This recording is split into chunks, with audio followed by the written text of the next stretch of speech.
Hello, and welcome to this week's Bible study. If you are watching on YouTube or you're just watching this later, if you wouldn't mind doing a quick breathing exercise. Well, actually, it is just for YouTube, because if you're on Facebook, then you actually do have access to the video. Anyways, if you're on YouTube, if you wouldn't mind doing a quick breathing exercise with me before we get started, we're just going to take 3 deep breaths in. So we're just going to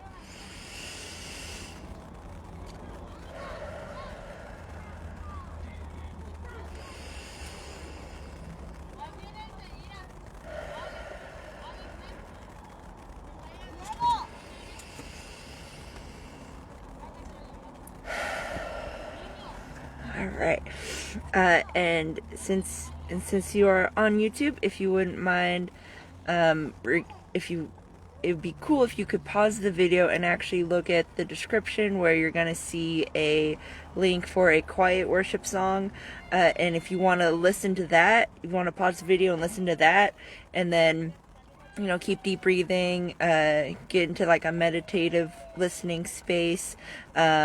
That's just like how I like to start the videos. And then when you're done with that, you can come back. And that, I don't know, I just think it's just a nice way to start a Bible study, is just kind of do a meditation song. So if you want to do that, pause the video right now. And you're back! I hope you enjoyed the song. It's a very popular song, so hopefully you did. So this chapter, we're going to get into the Bible study now. So this chapter is actually quite long, and there's a lot of different topics to cover. It's definitely going to be a long video. So for the one person watching currently on the live video, I hope you had time today. So, and if you can see the description later that I'm going to be posting, you already know it's going to be a wild one. So I'm just not even going to waste time. We're just going to jump into this immediately. So chapter 9 of Genesis in the NIV starts out with, "Then God blessed Noah and his sons, saying to them, 'Be fruitful and increase in number, and fill the earth.'"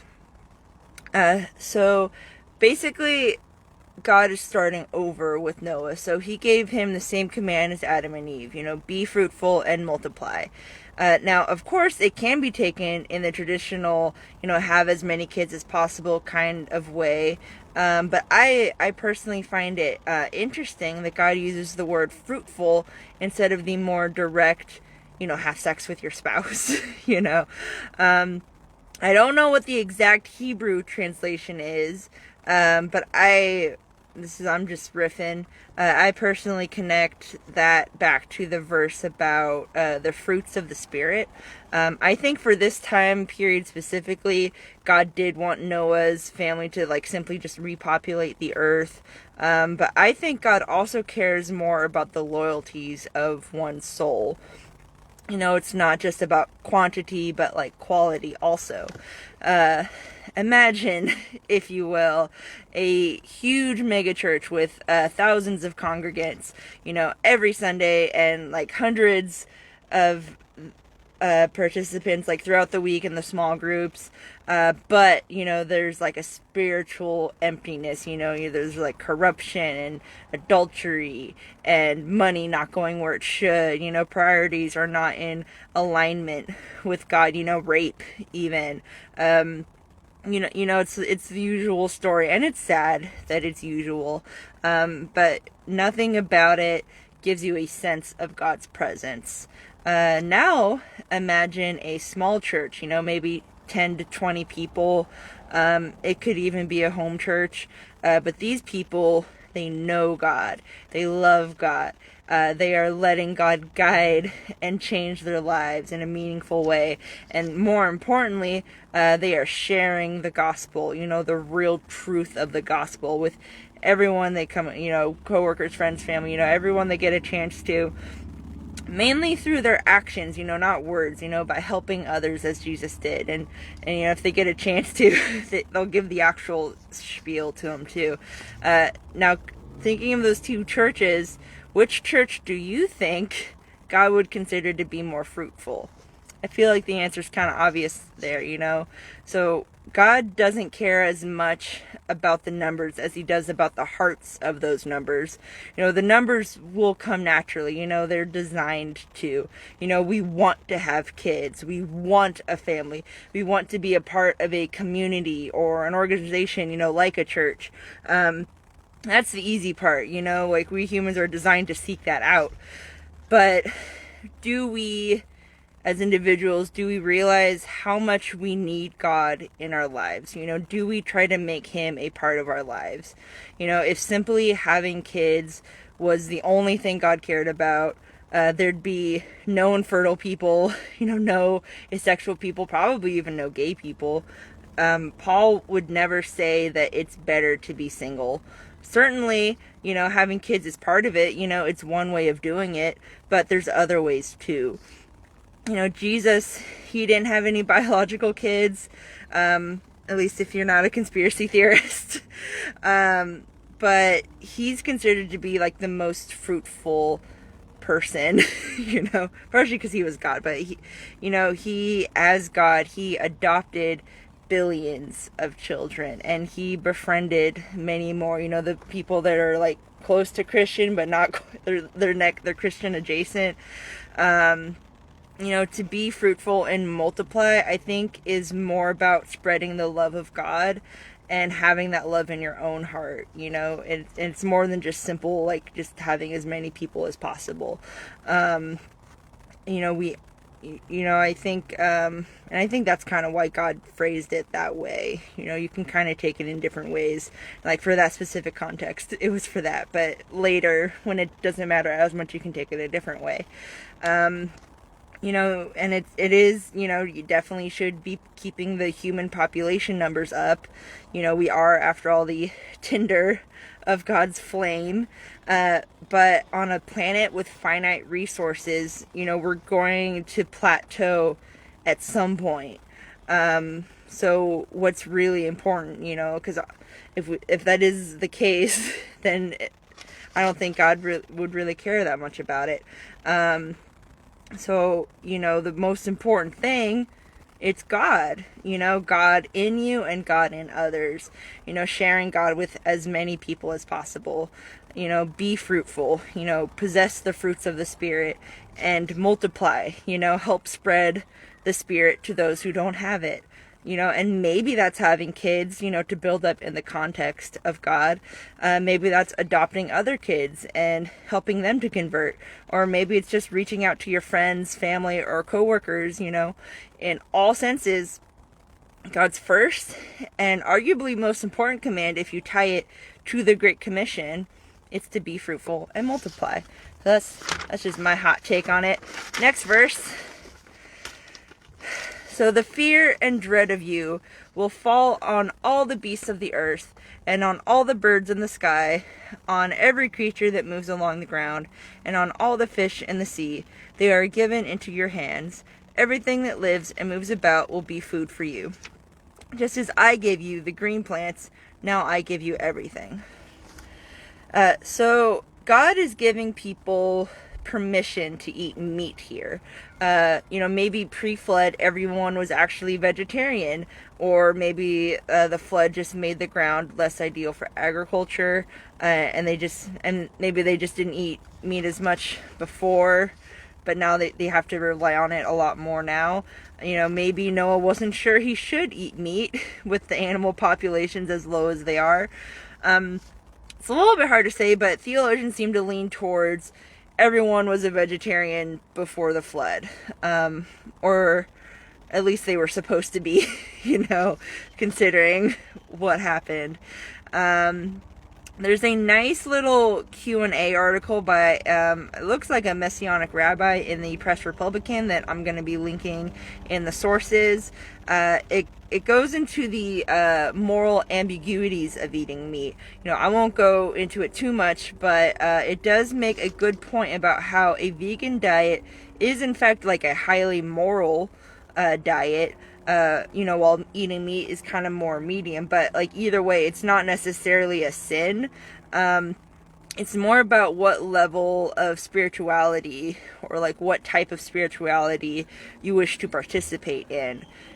Jesus made it so we don't have to perform rituals or participate in special diets. But, doing those things, it can strengthen your relationship with God if that's just how your brain works. I think it's like an opportunity, but it's not going to be the only opportunity. And there's like many ways to get closer to God. Like, it's not like God's like, hey, if you can't be like a vegan, then you can only get so far in your faith. Like, there's other ways to get that kind of level, or get that closeness to God. It's just making the point that that's one way. So don't sweat it if vegetarianism or veganism isn't for you. It doesn't make you less of a Christian or less saved. All are saved equally. It's just some might have like a higher understanding of God, but not eating meat isn't the only way to get that understanding. But regardless, eating meat is definitely allowed now. We can say that much. And to make the stakes kind of even, make it a fair fight, God also gives animals a healthy fear of humans, that wild animal instinct. Probably animals didn't see humans as a threat, so they wouldn't know to run away or fend people off, but now they do.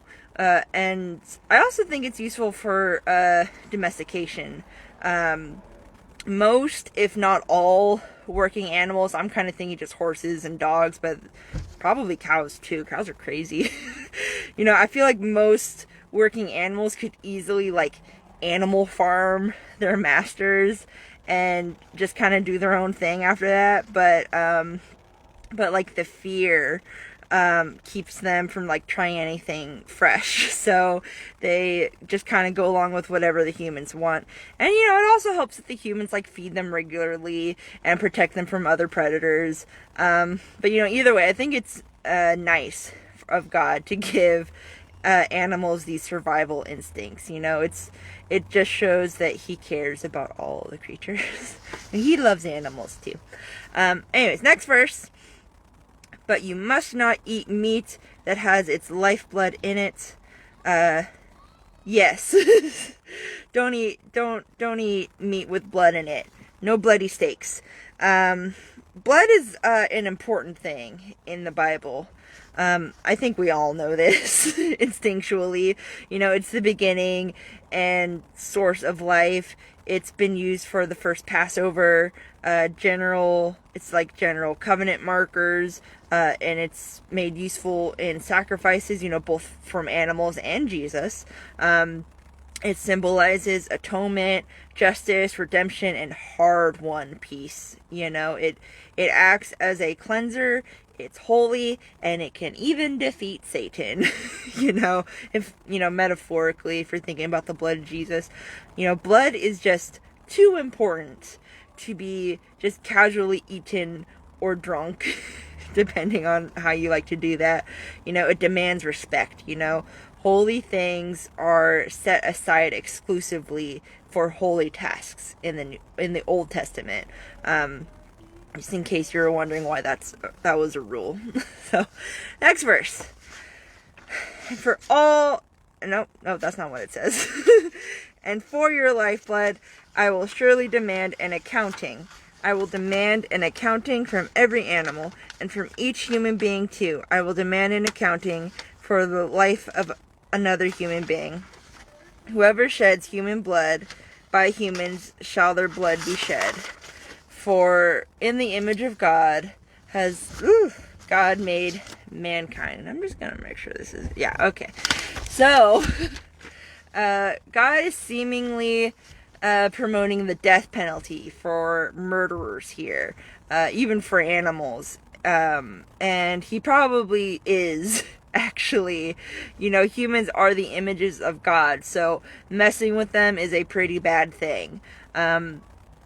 I think, especially pre-Jesus, this eye for an eye sentiment made a lot of sense. I think post-Jesus even, you could still maybe make an argument for or against the death penalty.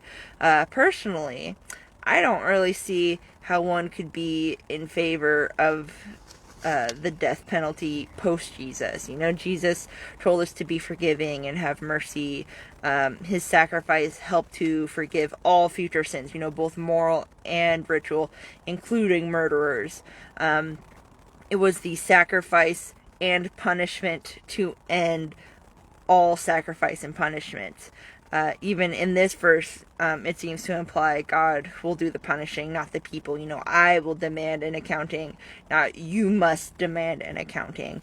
Though in later chapters and books, you do see people being encouraged to give the death penalty by God. So that's kind of a weak argument. But, even so, generally speaking, slightly off the biblical path, but I think death is maybe like a little bit too easy for those who like supposedly deserve it. I mean, I guess technically we all deserve death, but some more than others. We don't know where they're going when they die. One of the hard truths of faith, not works, is knowing that even the most heinous of people could still end up in heaven. They probably maybe won't, but we don't know truly what their hearts are like, especially in their last moments. So if you're trying to punish them, well, going to heaven isn't really a punishment, and I don't think it's worth the risk. They could end up in heaven. I don't want to risk that if we're trying to punish them. And as a Christian, going back to the biblical path, I think it's important to give people as much time as possible to learn the error of their ways and to come to Christ. As long as they're, locked up, away from society, next to impossible for them to hurt more people, I don't personally see the harm of showing mercy. But that's just me. I did find an article by Prison Fellowship, which is a great ministry, by the way. They do a lot to help, inmates and their families. But they wrote an article weighing the evidence of the scripture, for or against the death penalty. And I think they do a pretty good job of keeping it fair and balanced. So I'll link that one below in the sources or above, depending on which platform you're watching this on. But I'll just leave it at that. So anyways, God continues, "As for you, be fruitful and increase in number, multiply on the earth and increase upon it. Then God said to Noah and to his sons with him, I now establish my covenant with you and with your descendants after you, and with every living creature that was with you, the birds, the livestock, and all the wild animals, all those that came out of the ark with you, every living creature on earth, I establish my covenant with you. Never again will all life be destroyed by the waters of a flood. Never again will there be a flood to destroy the earth." So this is actually the first covenant in the Bible. So that's exciting. I do want to reiterate that God didn't necessarily regret the flood. It was basically just the ultimate baptism to cleanse the earth of demon spawn. It was a necessary thing to do, but he didn't enjoy it. And nice people don't like being the bad cop. And God's a pretty nice person, I think. But here it implied he's going to take steps to ensure that he doesn't have to destroy all life, by keeping the demons in check and limiting humans' lifespans, which is confirmed in other verses and chapters and books. But he knew that. Yeah, I'm fumbling a little bit. So he did know that this was going to happen, and he could have prevented this in the first place. But again, God respects free will. This isn't Minority Report or that Loki show that I love so much. He has to let things happen as they will. So the problem, people actually know why they're being punished or otherwise restricted. And that's just how it be. There's something a little bit funny. God says he won't use a flood to wipe out all life, but he will later warn that if humans start acting as they did pre-flood and consorting with demons again, he'll wipe everyone out with fire instead, which that's just hilarious to me. Like, okay, I promise I won't wipe you out with a flood, but I'll get you with fire if I have to. You know. So, you know, don't think God can't find loopholes to his promises. You know, I don't think he likes being sneaky, but he can and he will when necessary. So don't think you can escape global judgment. You know, so you should still act right. But the real interesting that I wanted to get into, and I'm like a little bit sad I can't end the discussion after this because it's just such a good note to end on. But as I said before, this is the first covenant of the Bible. Now there's like this video on YouTube done by this channel, the Bible Project. And they do such amazing visual think pieces on the Bible's books and concepts. Definitely check out their other videos if you can. But for this discussion, I'm going to be referencing their video on covenants, which will be linked in the sources. In it, they explain that a covenant is basically a contract for a partnership in order to accomplish a goal. You know, pretty straightforward. For God, he has partnered with humanity throughout history in order to create a paradise like Eden, but it's available to all. It's like a global Eden. But humans suck at doing things correctly and holding up their end of the deal. So things keep going left. So God has to keep his covenants to just like a select few who show loyalty and commitment to him. You know, for the Old Testament, this was Noah, Abraham, all of Israel, and King David. God promises them blessings in exchange for like certain shows of commitment from them, you know, usually following some laws, or like a lot of laws. You know, and the hope is if these select humans can hold up their end, then they can help create a paradise that is open for everyone. But as we know, they all suck, they all fail, so that never really happens. What's interesting, though, about Noah's covenant is that God doesn't actually require anything from Noah or his descendants for the covenant to be upheld. You know, God just promises not to destroy the world with a flood and just leave it at that. You know, he is promising to be faithful, even though he knows humans won't be in return. And this probably was to show why humans need to contribute to the covenant, because a good chunk of Noah's descendants start wilding out again, you know. But even later covenants that require human participation end up failing and leading people into a corrective oppression and exile. So it starts to seem that this paradise will never happen because people just keep breaking the contract. But that is when Jesus shows up, and the last of the select and the only select in the New Testament, he actually ends up fulfilling all the covenantal promises on the human side, thus allowing paradise to be open to all. This is such a trip to think about, because God basically tried to partner with humanity in order to create paradise, and when humanity failed, he became human so we could kind of ride off his coattails and still be able to reap the benefits of a fulfilled covenant. So, you know, when Jesus says he's come to fulfill the law, you know, the covenant, that's what he meant. You know, we were supposed to do what Jesus did, or, you know, or at least the Israelites were, but Jesus did it for us instead, since we sucked at it. And, you know, God ends up being like both sides of the covenant partnership between God and humanity. Like, isn't that insane? Like, let me visualize. Bunny! I'm gonna get a bunny dog. Bunny dog! Children! I need someone to help me. Come here. Come here. Can you see the dog?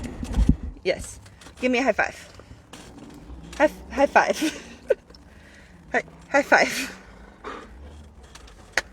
Good job! Oh, that's such a good job! Oh, that was such a good high five! Oh, yeah. Okay, now get out of here. Go away. You're hogging the spotlight. Get out of here. Go away. Go away. Okay. So do you see what I did there?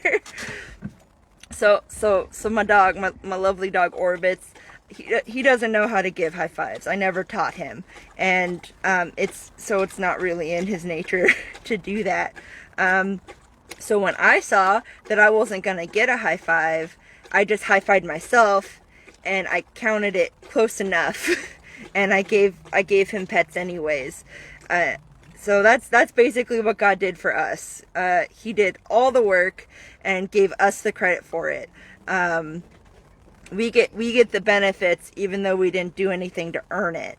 That is the lengths God will go to make sure that we are included in paradise, or in His paradise. So like all these people that are complaining that there's like too much stuff we gotta do and just to get into heaven, they clearly don't understand. It's literally no work for us, like, at all. It's already all been done. All we gotta do is have faith and claim that victory that God won for us. Like, that's it. It's so easy. So stop complaining. It's all done.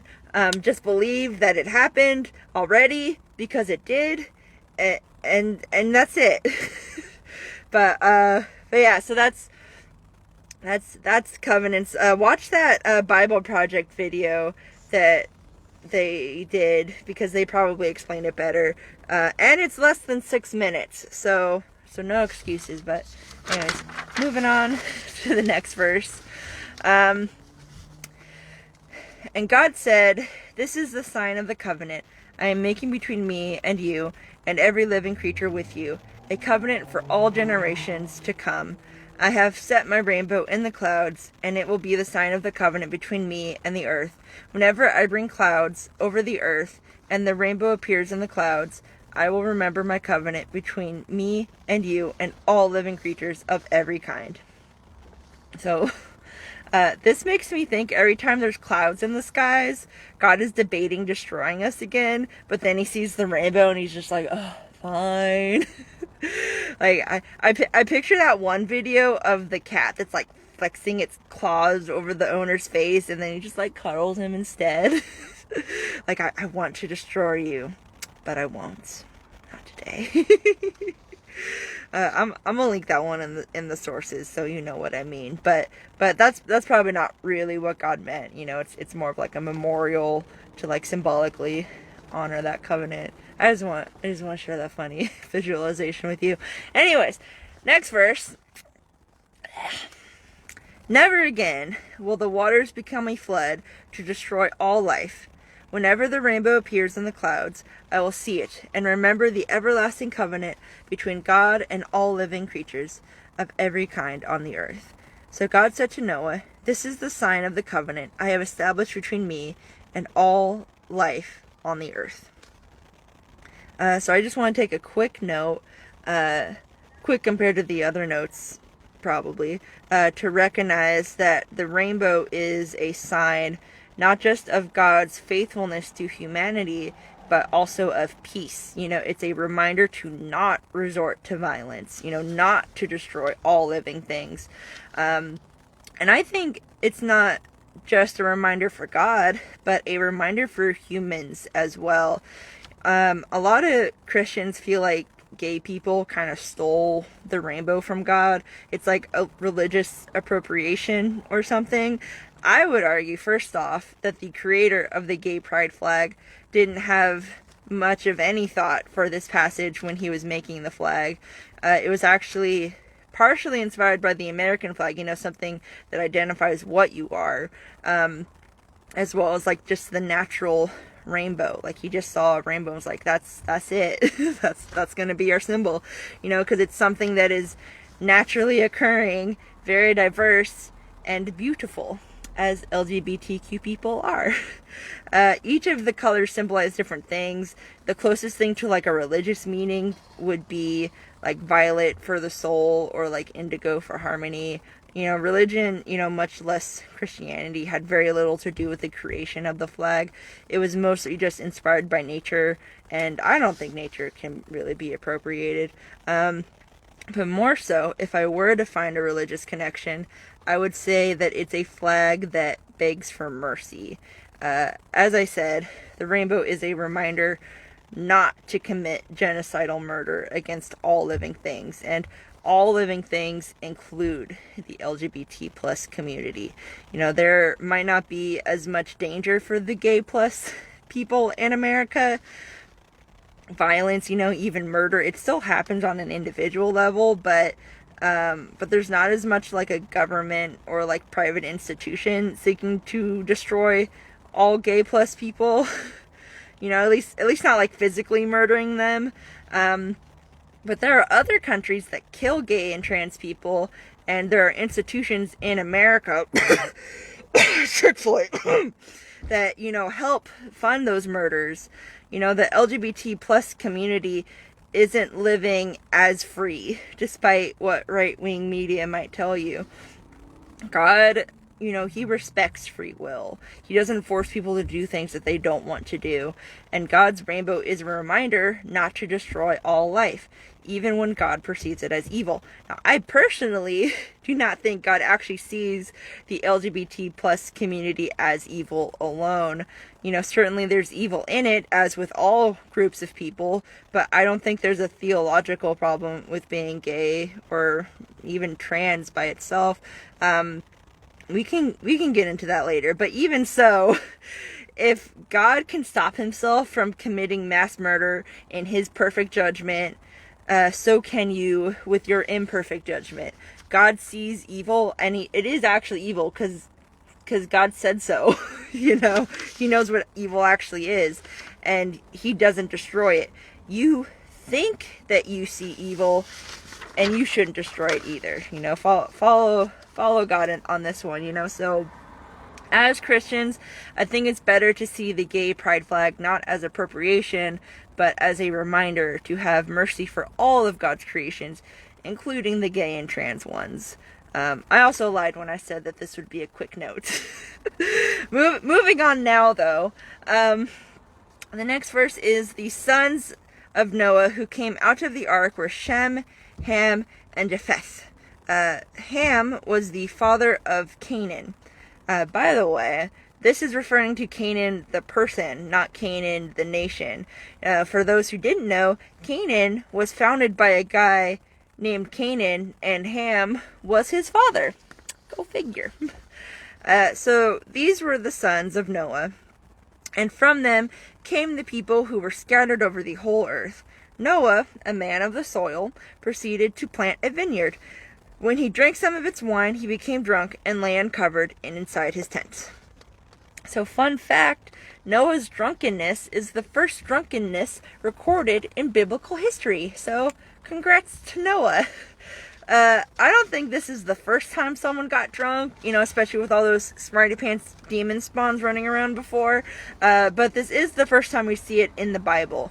And that enduring word commentary that I like to use, they try to make this claim on how drugs and alcohol are bad and you can never use them, and what Noah did was sinful. I would argue that there is nothing especially wrong with getting hammered and passing out in your own tent naked. I don't see how that really harms anyone. Or I don't really see it as especially irresponsible, just looking at it like face value. Now, if this happened all the time, and maybe it did since he had a vineyard, and like being so drunk all the time kept him from like managing his life, maybe it even interfered with his relationship with God, then yeah, you might be you might be doing it too much, especially if you're like using it to, like, if you're using alcohol to erase your woes instead of coming to God with it, then yeah, that's definitely a moral sin, and you should stop. And maybe that is what's going on with Noah, or maybe it wasn't. I think the text is kind of unclear. You could make the argument that his drunkenness kept him from defending his wife, a husbandly duty of his, though Noah likely felt safe enough to indulge, and that still, I don't know, that still comes off as like victim blamey, but this won't make sense till later. So that was a spoiler alert, a little peek into what we're going to get into later. But I will say, generally, I don't think the God who turned water into like primo wine, like not even just like normal wine, just like the best wine, and even used wine to like symbolize his salvation inducing blood, really has a problem with casual and moderate drug and alcohol use done responsibly. I have personally found these things to be neutral termed tools. You know, if you use them poorly, then yeah, they're bad. But if you use them responsibly, then they can be good. It just depends. You know, it's certainly easy to overuse them, but it's not exactly impossible to use them in moderation either.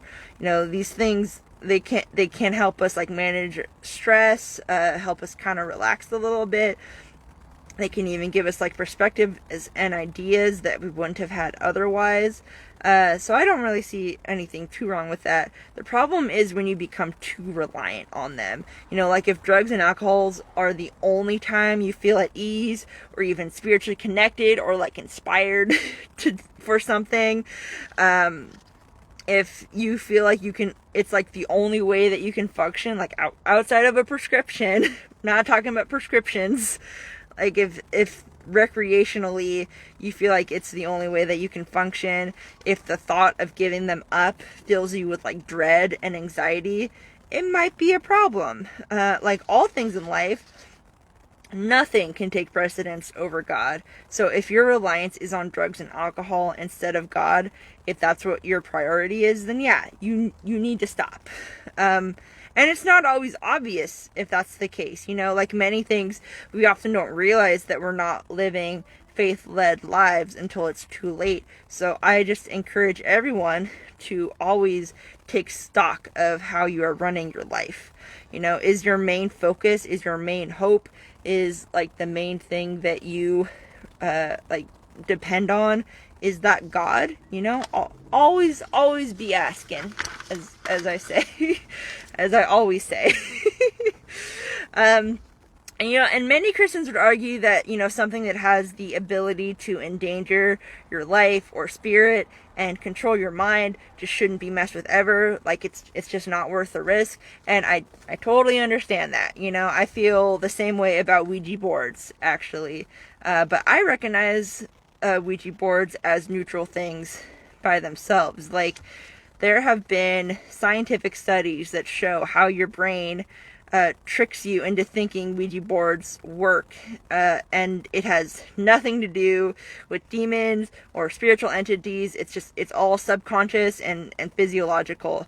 But because I heard so many horror stories about Ouija boards growing up, I have a very negative association with them.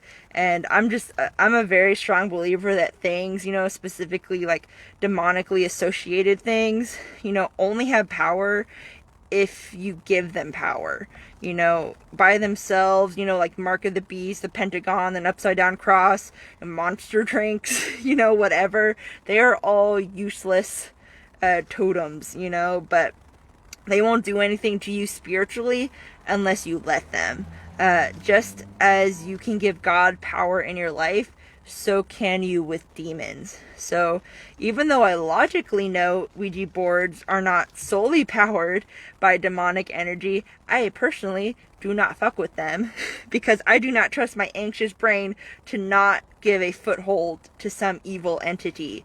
But because I know Ouija boards are not by themselves evil, I try not to look down on other people who just use them for funsies.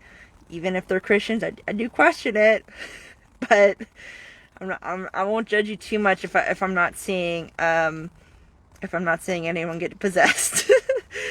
So all that to say, I understand if Christians don't think drugs and alcohol are worth a risk. I would just encourage you not to look down your nose at other Christians who don't see the risk at all. Learn to discern the neutral things that we have access to. And also remember, God has power over all things. So even if you do find yourself possessed, if you just seek Jesus and you use his name, you can unpossess yourself. Don't even sweat it, because they do feed off fear. Anyways, next verse. Ham, the father of Canaan, saw his father naked and told his two brothers outside. But Shem and Japheth took a garment and laid it across their shoulders when they walked in backward and covered their father's naked body. Their faces were turned the other way so that they would not see their father naked. When Noah awoke from his wine and found out what his youngest son had done to him, he said, "Cursed be Canaan, the lowest of slaves will he be to his brothers." He also said, "Praise be to the Lord, the God of Shem. May Canaan be the slave of Shem. May God extend Japheth's territory. May Japheth live in the tents of Shem. And may Canaan be the slave of Japheth." Okay, so we're going to be getting into some real juicy meat. So strap in. Also note, we are going to be talking about rape.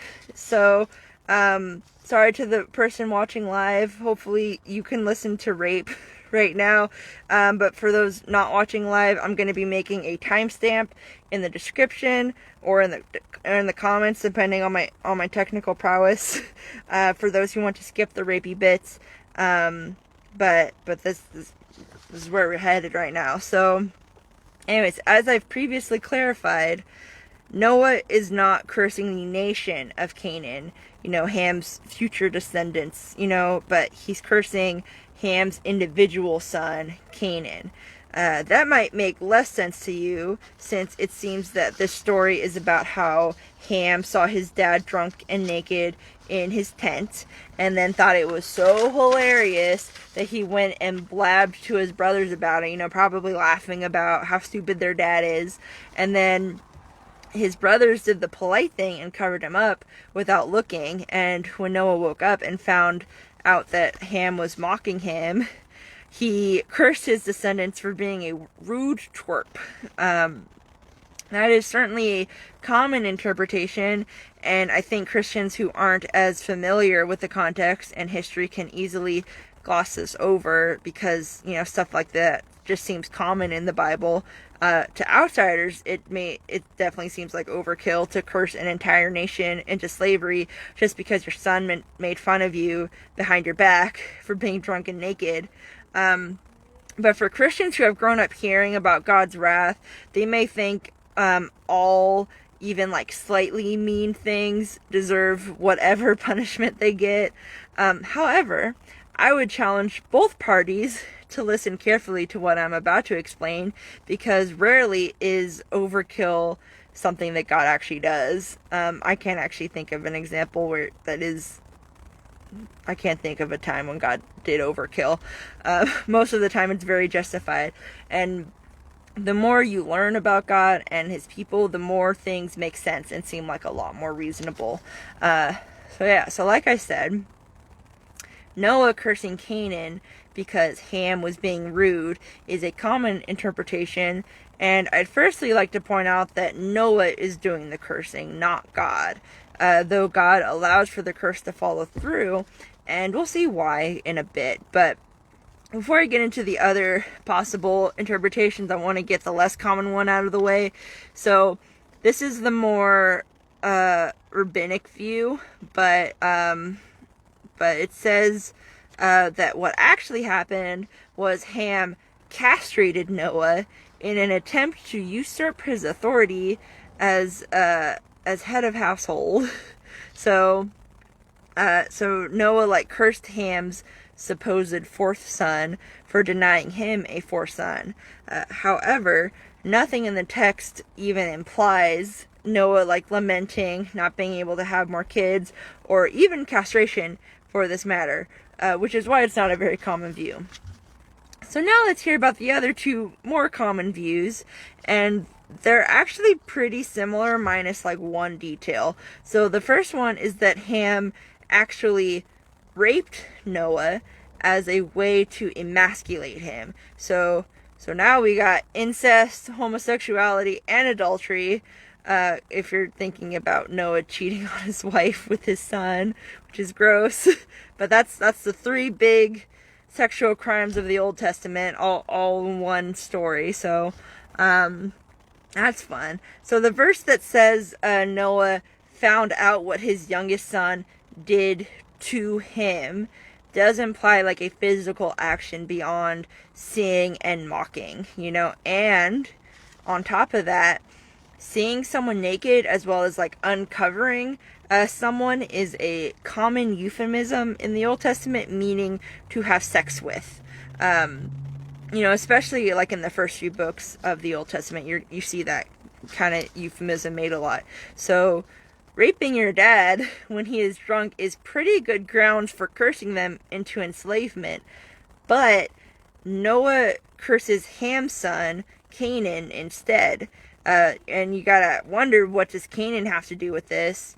So this theory doesn't really answer that question. Maybe punishing his innocent son made Ham feel bad, but it's Noah's grandkid too, so I don't know, that feels weak. I feel like that's still not great. But this next one does explain it better, which is why it's the strongest theory that I think. So the other theory is that instead of Noah, Ham actually raped his mom. So see, now my previous comment about Noah not being able to defend his wife is starting to make sense now. This is in fact backed by similarly worded verses in like Leviticus and other such books. For those who want the specific and evidence, it's all in the link for the Naked Bible podcast. Like this is where all these theories are coming from, and that's going to be in the sources. But for time reasons, I won't bore you with the details. But basically, it boils down to nakedness of father can also mean nakedness of mother. So, because, this was written in the context of a very patriarchal society, and, women belong to their husbands, and the two are one, but the man is the head. So, seeing nakedness of father could also mean seeing nakedness of mother. So you have sex with your mom, you're metaphorically also having sex with your dad too, was the thinking there. Yeah, that's pretty gross and terrible, but it was also considered a power move in those days. It's a way to put in a competitive seed and to take in some extra inheritance, as well as staking claims as the new head. You see it more with monarchies, though since Noah's family is the only one around, Noah might as well be a king, but in the context of like a monarchy, a usurper, I can't talk anymore. Somebody who is trying to overthrow the king would have sex with the king's wives and concubines as a way to solidify support from others and assert dominance. David actually did this to Saul, and then later David's son did it to him. It's just how you claimed thrones back then when you were staging a coup, and it's very primal, and thank God that's not how it's done now. Thank you very much. But back to Ham. Having the mom be the rape victim actually makes more sense, because it also explains why Canaan was cursed. Assuming Canaan was the illegitimate child that came from that rape. And I'm assuming it was a rape. There was a chance that Noah's wife, whose name is Naamah, by the way, that she was also drunk. But I think it could also be assumed that Naamah didn't want to cheat on her husband with her son. If that was the case, she'd probably be cursed too, and she wasn't. So I'm thinking this was also a rape scenario.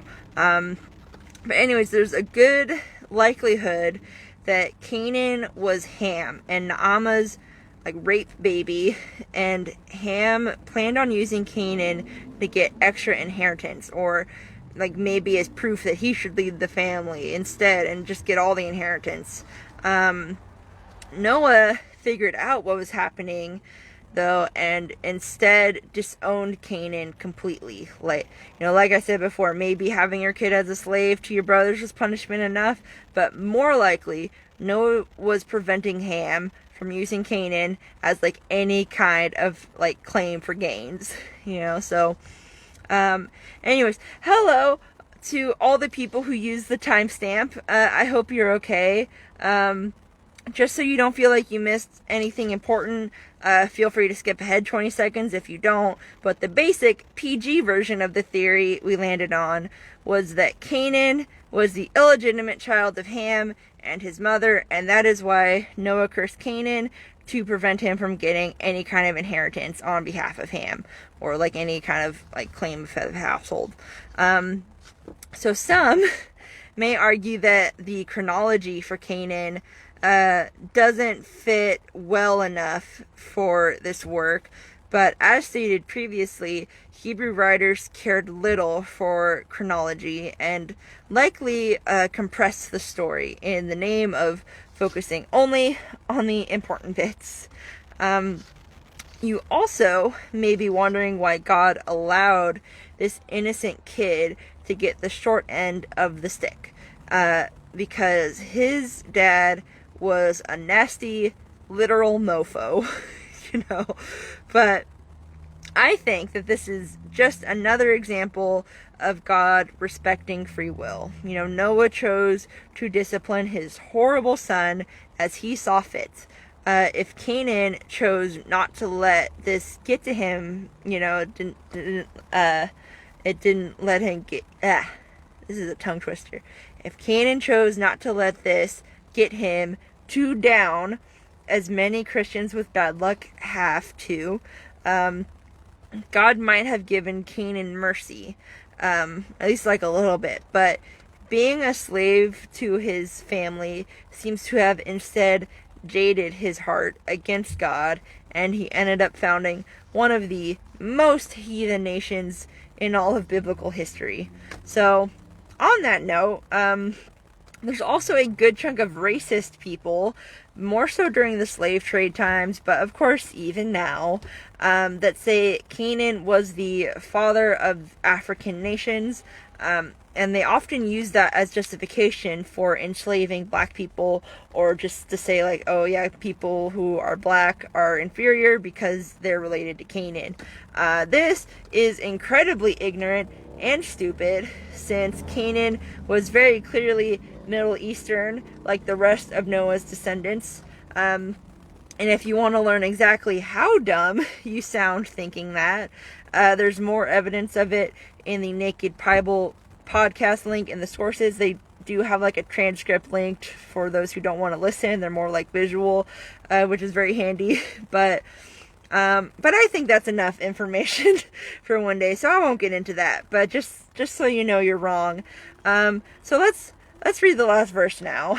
So, after the flood, Noah lived 350 years. Noah lived a total of 950 years, and then he died. So, enduring word notes, nothing significant happened in the last bit of Noah's life, which they try to imply means Noah fell off the wagon after that. But I think it just means Noah finally got to quietly retire after a very exciting life, to say it mildly. And good for him. I think we should take a page from that book and retire ourselves. So that's the end of chapter 9.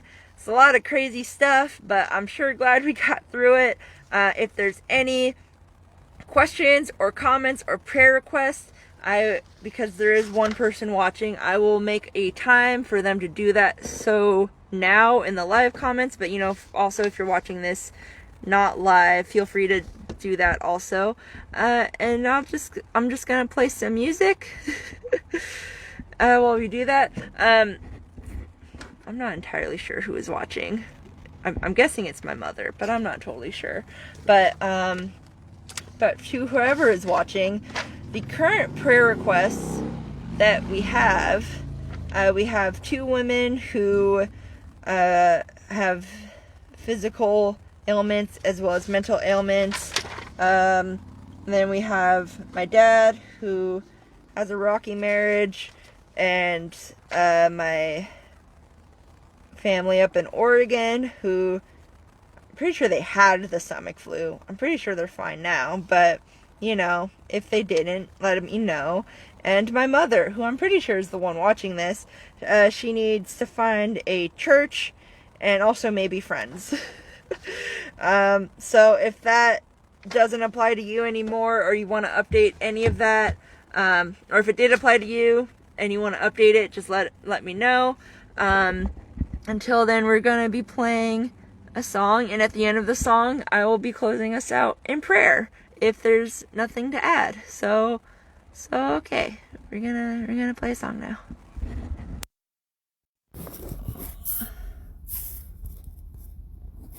I'm just gonna put the sign out.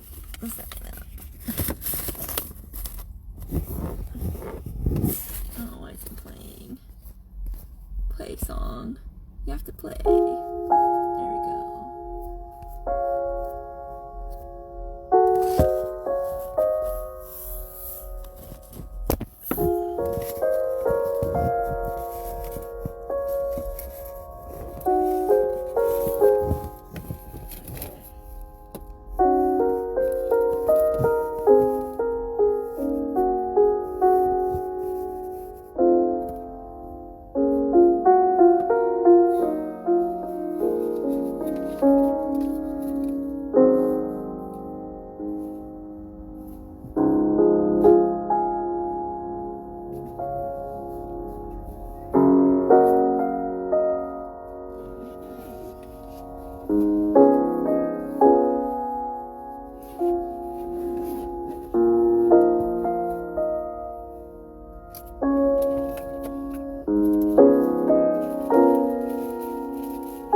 Hello again. Put the mic back in really quick so you can hear me very slightly better.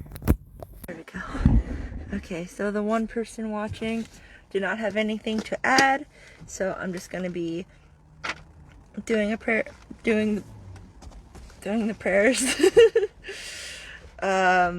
closing us out in prayer, and afterwards I'm going to end the video, but there's going to be a worship song after, in a separate live video, so there's that. We're just going to pray now, though. So, yes. I'm so good at praying.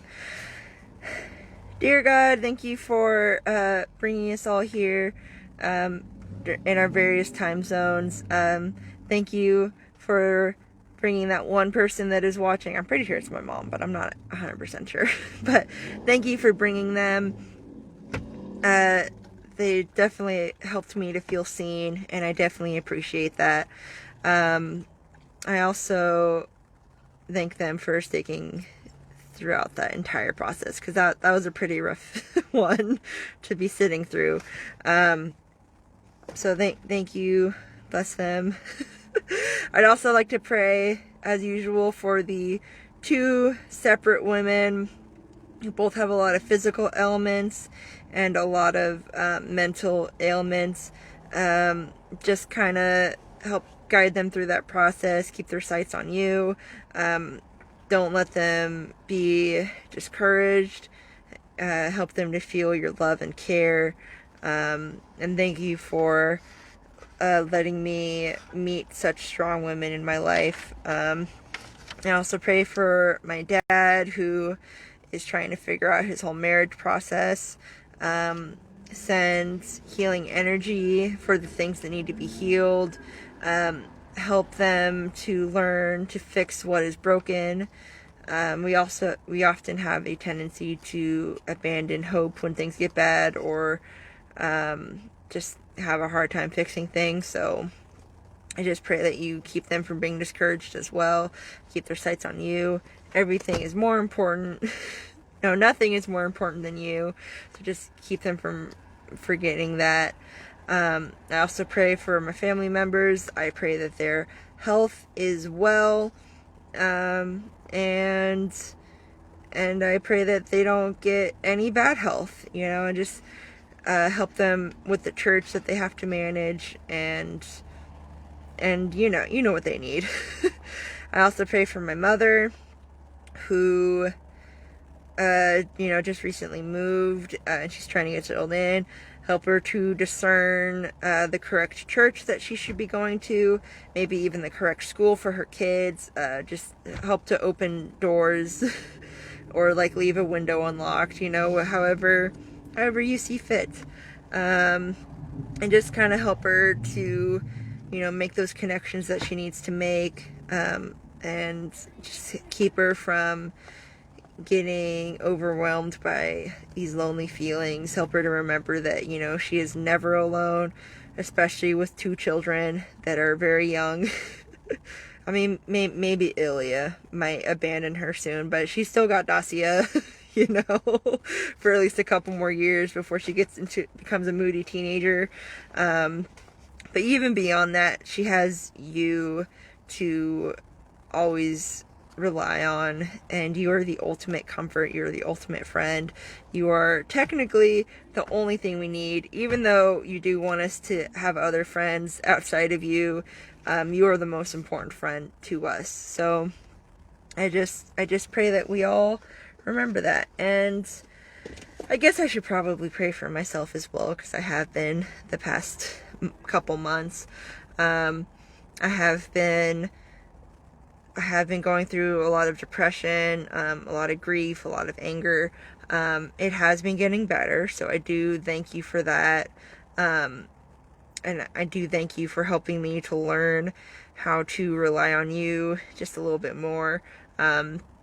It's still not as good as it could be, so I just pray that you keep guiding me through this horrible time, and just keep that hope in me, keep that motivation and strength in me, and that is all. And just don't let me forget that you exist, because that happens sometimes. And other than that, thank you for this time. I pray for anyone else who needed help and they just didn't get it. but I pray for them now that they do get it. And I just thank you for being super cool about everything. Okay, in Jesus' name, amen. So yeah, as always, I like to close with a worship song. So at the beginning, I like to open with a worship song and close with a worship song. At the beginning, I like to open with a nice, quiet, meditative song. And at the end, I like to close with like a adrenaline pumping, kind of like, let's dance to this kind of a song. So we can kind of end, we can kind of leave with like our endorphins high. I can't play either of these songs on this video because, copyright. The internet is dumb. But if for the person watching live, if you want to wait until the next video comes on, which should be in like 30 seconds after this one, feel free to join me for that. But for those watching on YouTube, then you can go into the description and you can follow the link for the loud worship song, and listen to that. If you're watching this on Facebook, then you can just scroll up and it should just be right there. And yeah, do that because it's fun. Loud worship is fun. Okay, well, thanks for watching. Hope to see you next week.